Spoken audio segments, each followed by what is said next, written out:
Hello, everybody, and welcome to this session. My name is Maggie Rose Cunningham. I'm going to be taking you through the lunar cycle according to Northern astrology, specifically Runic astrology. Today, I have been working with Runic astrology for over 15 years now, and I have been sharing my work on my website, YouTube, and other sites in my group on the Hearth Space now for 5 years. And this month, we're going to be trying something a little bit different. An extra tool, which is my circle here, which I'm going to share with you so that we can really start to dive into what the runes have to tell us this month. I'd like you to think about this as being a reading. It's a rune reading, but instead of it being a situation like an individual person's situation, this is the planets. So if you imagine that the great void, Gnunga gap, which was the void at the very beginning of creation from which all else formed, is this big circle here. And when Odin hung upon the world tree, I like to think that when he fell after his great shamanic initiation and he let out the runes with a mighty roar, that their reverberations sounded throughout Gnunga gap, and it changed everything around Odin. It changed all of the 9 worlds in ways that couldn't be seen but could be felt, and it left the runes. And so what we work with is we work with the Ecliptic wheel, which other zodiac systems or astrological systems use, and we use the 24 runes of the Elder Futhark. The colours here give us a little bit of a clue. If you're in the northern hemisphere, the green over here, this is the spring season. The yellow over here, that's the autumn. We've got winter. Up here, we've got the Yarrow rune up at the top, that's Yule. Yarrow literally means year. Down at the bottom, we've got the summer solstice, which is Dargaz, the rune of the day. And spring, nicely and conveniently in the northern tradition, happens with the spring equinox. We've got Berkano, the rune of new beginnings, of growth, of the great mother. And then we've got Mannaz on the other side, which is the rune of the smith and change and transformation, which is that autumn period. And I like to think about the colours of autumn that come through at that time in the work of the sacred smith.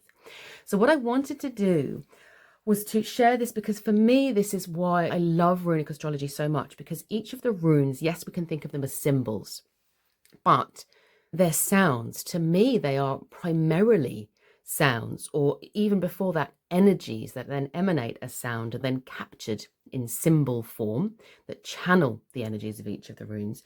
And so each of these runes is giving its own resonance, its own vibration, its own song, and that is rippling through the great void. And then when you get to our solar system here in Midgard on Middle Earth, we have the planets, and the planets are all reverberating as well. So when you get a single planet or a group of planets inside a rune, the song is subtly changed and it is made stronger.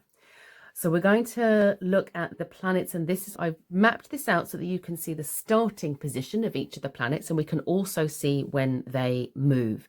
So through the course of the Wheel of the Year, the sun, which is here, will move through all 24 of the runes, and it'll do so through the course of a year. So starts out in Mannaz, moves into Laguz, the rune of water, and then into Inguz at the very end of this cycle. So we have this period of the divine human is coming through. And what Sunna's Chariot does is it brings out the pure energy of the rune. Sunna doesn't have an agenda necessarily of her own. She's just there saying, right, I'm going to make this rune's energy particularly accessible and potent. So if you are born under one of these signs, these runes, whichever rune it is that's yours, becomes a rune which is fabulous, wonderful for you for healing and for finding your own resonance, your own purpose.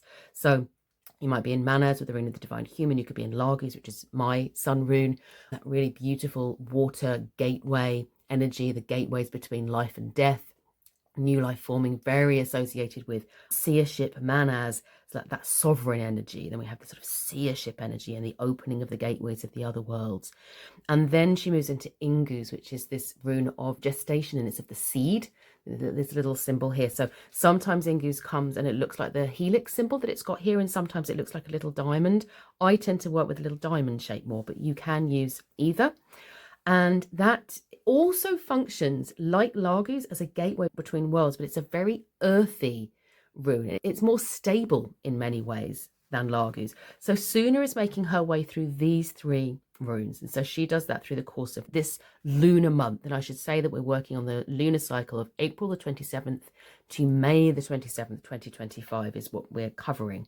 So the lunar cycle we have here with this circle here, because the moon travels through all 24 of the runes through the course of a lunar cycle, and actually sort of like dips a little bit further on this occasion. So Manni is the god of the moon, so he's the charioteer of the moon. And people ask me, they'll say, oh, isn't that really weird to have a sort of masculine energy moon and a feminine energy sun? There are other traditions where that is the case. It's not always the case that the sun is masculine and the moon is feminine. But one of the things that I found with the northern tradition is that the charioteers who pull the sun and the moon are a brother and sister. But that doesn't necessarily mean that the solar energy and the lunar energy are gendered, or potentially it might be that Sunna carries a masculine energy sun and Manni a feminine energy moon. And that's something that's wonderful to play with and explore. There's the interrelationship between the masculine and the feminine comes through quite strongly. So Sol and Manni, or Sunna and Manni, Sol is considered to be the mother and Sunna the daughter, so I suppose his niece really. They are racing through the skies upon their chariots, and Manni goes much faster, so he makes a full circle during every single cycle. So he's going to start out, we're going to have a new moon in Mannaz, and you'll notice that we have the Sunna is starting in Mannaz as well, and Odin here looks like Mercury, but he's got a little one eye in there, which is my cheeky one eye for Odin. It is Mercury essentially. They will all be sort of hitting this Mannaz energy through the course of this lunar cycle. So it's very strong, this energy of sovereignty. If you're looking to step into your sovereign power, to step into that energy, Mannaz is very available for you to do this. Manni's chariot will cycle all the way around, and the full moon will then be in Hagalaz up here, which is a very strong disruptor energy, an energy of change and transformation, which can feel quite difficult and like it is imposed on us if we're not ready for it.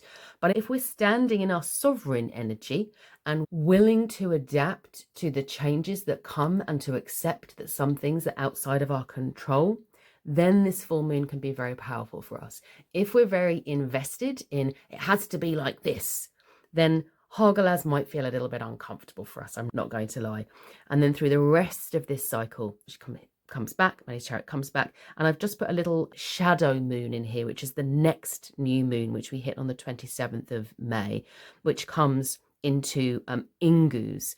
So full cycle and then out again and into Inguz. And what you'll see is that the new moons and the full moons are always just about opposite each other, not always perfectly. So you sometimes get the rune is like on either side. It's not like perfectly diametrically opposite.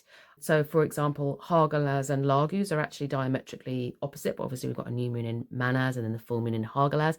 So it can be a bit wobbly, but they're on either side, let's say, of the sphere. So that's our moon.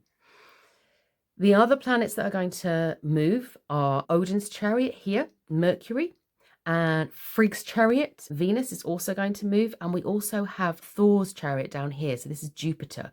So Thor's chariot is going to move out of Athala and into Dargaz. So there are opportunities for change coming up here, which symbolizes, with the lunar energy, we've got this new moon cycle of sort of standing in your sovereign power, which Thor's chariot is very much about our sovereign purpose, the service that we offer to the world. And we found this space of going, oh, this is what I've inherited. These are the skills that I know. This is me recognizing my connection to the ancestors and the experience that I've accrued. And then Dargaz comes along and says, you might want to try something new, or here's an opportunity that you didn't think about. So again, if we're ready for that, it can feel like, yes, I'm in my sovereign power and I'm ready to step into something new and embrace that change. But if we're like, no, I have to stick with what I know, we might find that a little bit more challenging. And what you'll notice is that there is a very strong cluster of energy over here from Berkano, the divine feminine, into partnership, into sovereignty, then with this Laguz sort of fluid energy, and then Inguz, the seed of change coming through. And these other planets are emphasizing a tension between holding your sovereignty and saying, this is who I am, this is what I stand for, this is what I'm doing in the world, and going, oh, and external circumstances aren't exactly what I thought they were going to be. How do I adapt to that in a way that means that I'm still in integrity? I'm still in integrity with that.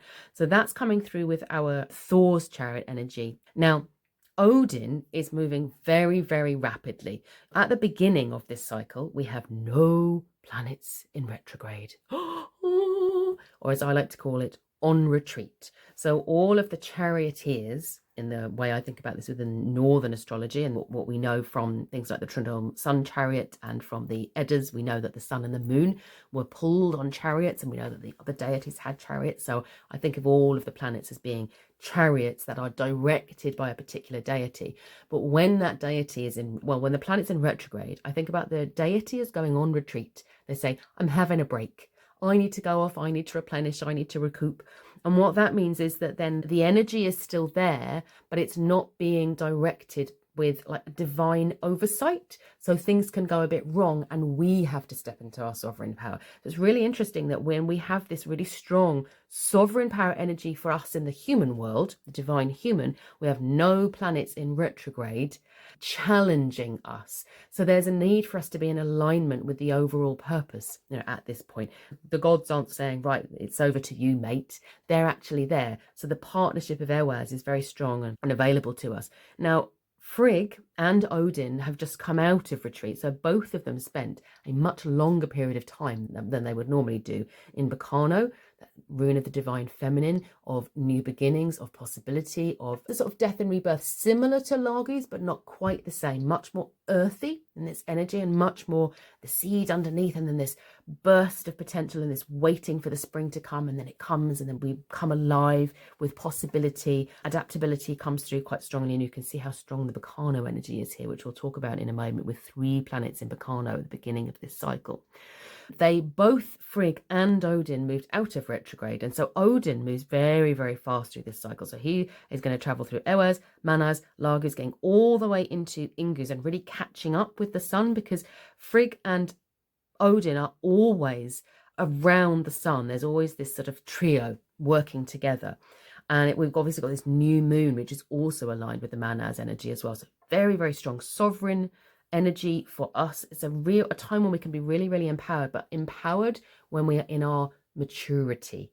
This is not empowered if we're like, I want to do this. It's not a childlike energy. It's being and needing to be able to say, we as human beings right now are being called to step into eldership culturally, globally, in order to make the changes and the differences that we need to make at this time. And I think that this whole sort of alignment is helping us with that at this point.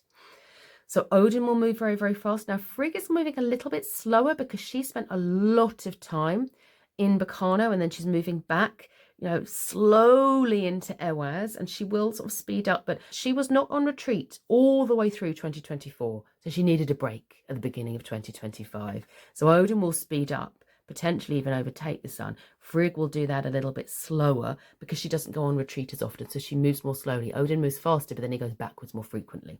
So she will move between Berkano and Elwaz into partnership. So we can think about that as being her holding that bridge between us standing in our divine sovereignty and the energy of weird, of fate, of deity, whatever it is that works for you, the destiny, whatever you want to call it.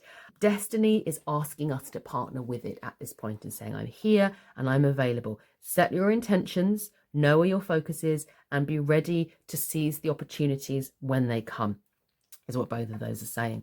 So I wanted to look at the outlier planets and the ones that aren't moving now. The only other event that's going to take place this month is that Hela's chariot up here at the top in Perfo, she's there for 9 years. She's about halfway through this cycle. It is a time of great change on a global scale, starting in January 2020 and going all the way through until 2029 is Perthro, the energy of weird, the energy of change, of possibility, and of us needing to step into that possibility. She is there, and she will move into retreat this cycle.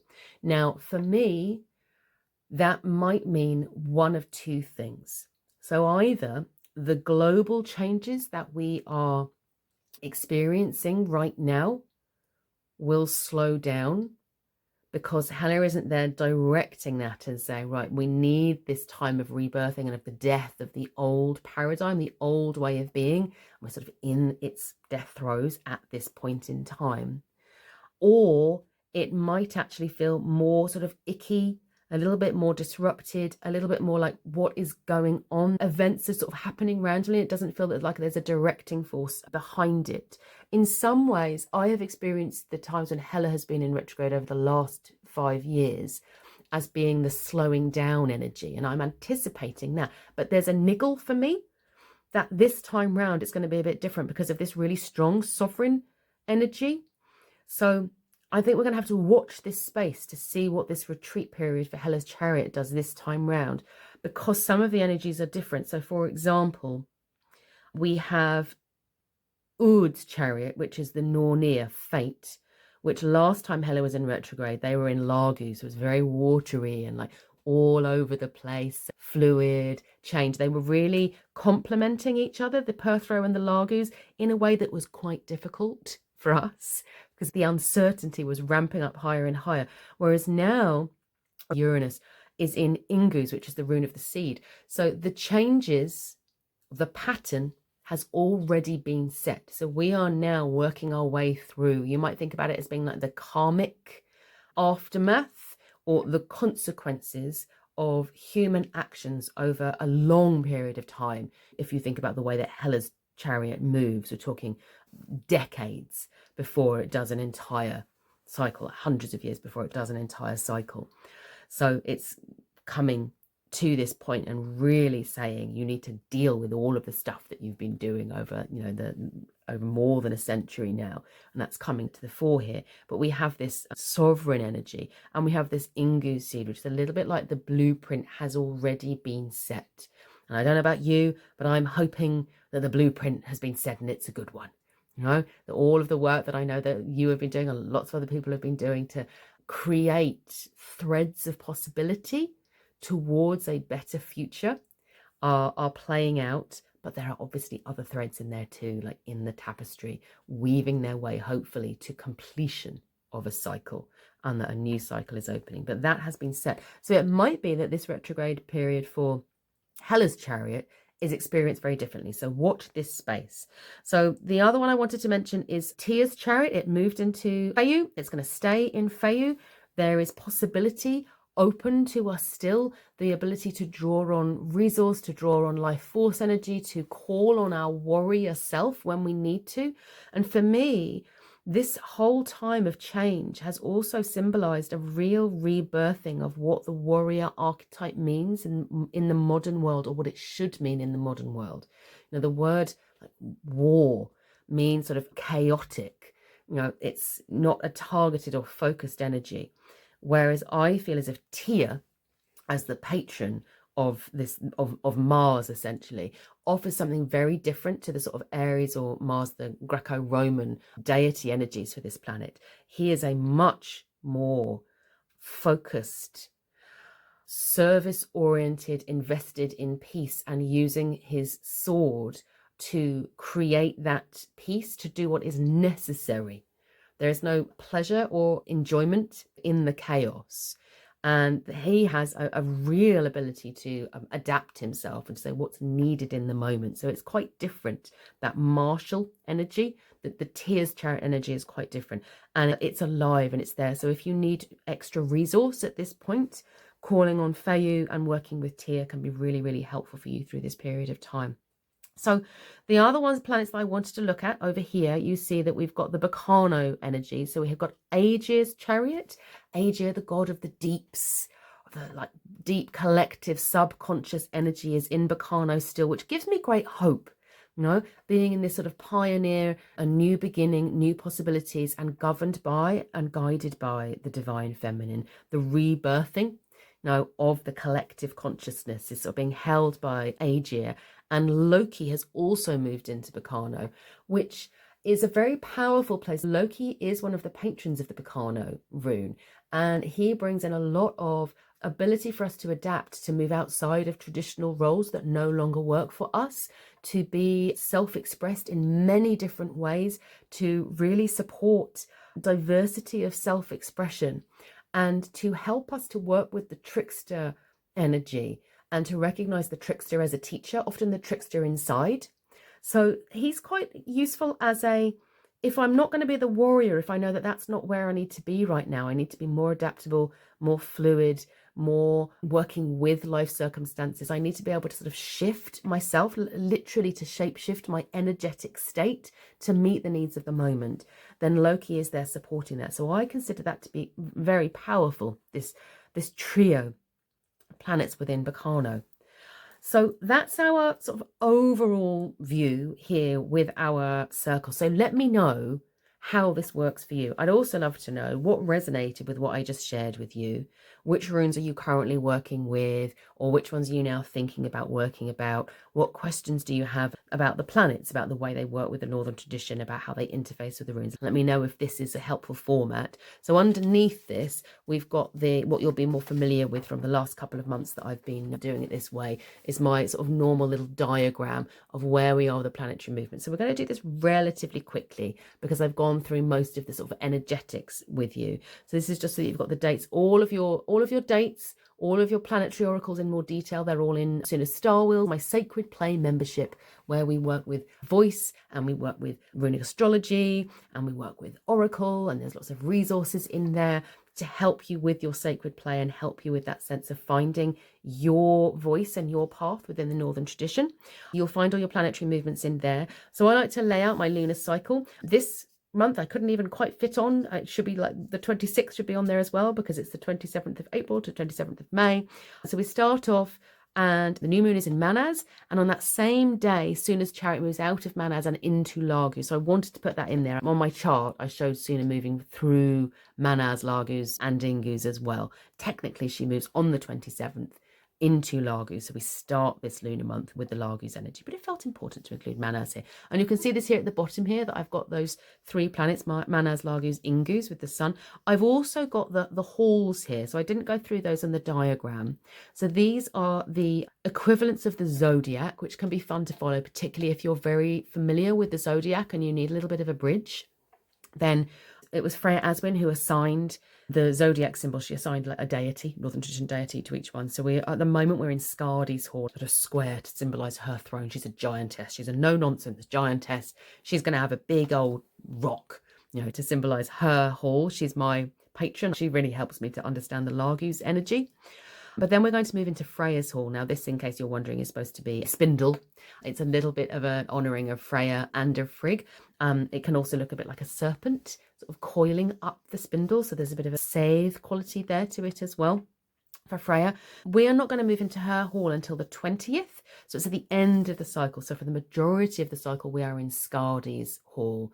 And she really brings that. I suppose if you know that there are things that you need to get done and you can't be adaptable necessarily, Skadi is a good deity to call on. She is good at looking at the external events and saying, right, okay, so how can I use this situation to my advantage? How can I get what I need?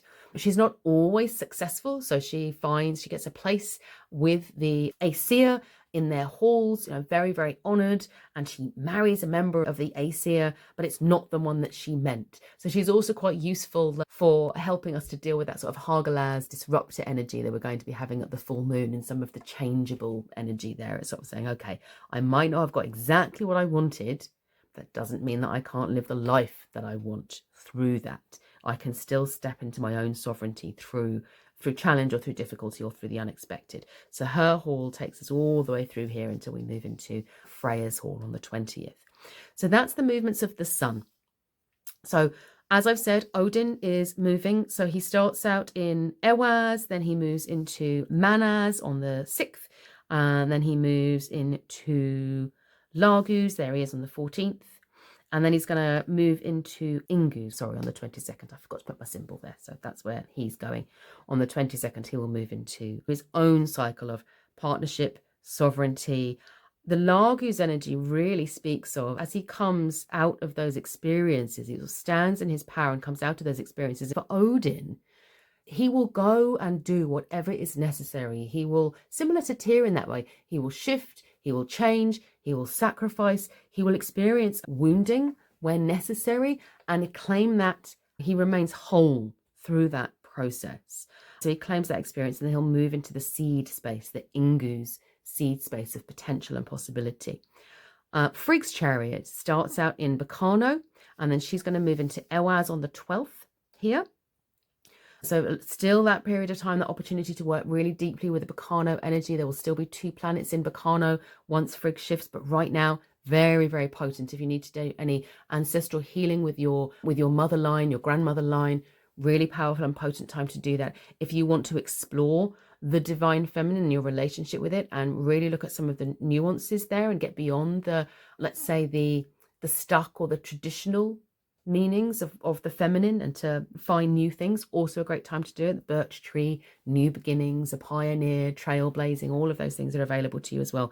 And then she moves into Elwaz, the rune of partnership. So she continues to hold that Elwaz energy after Sunna's chariot and Odin's chariot have moved on.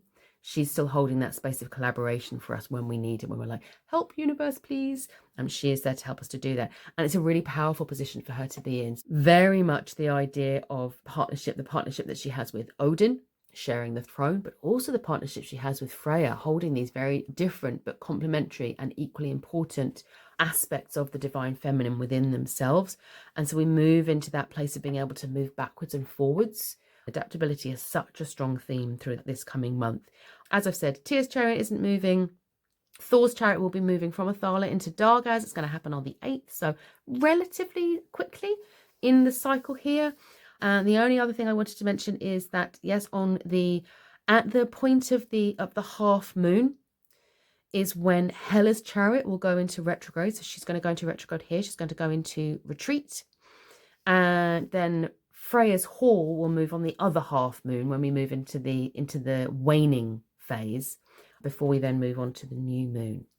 So there are lots of energies to play with, very potent, very powerful. That's why I wanted to share this different way of working this time round with you, so that you can see how particularly the sun, Frigg's chariot and Odin's chariot will always cluster around together and pull the energy and potentize the energy of particular runes. But when you also get the moon, as we have the new moon, and some of the other planets, as we've got with Berkano here, and a little bit as well with Ur's chariot, with Inguz, they add even more weight to those runes. So they're really powerful times for you to be drawing on. Berkano is great to work with right now. Elwaz, Mannaz, Laguz are all there and available. Inguz is also very, very powerful to work with at this point.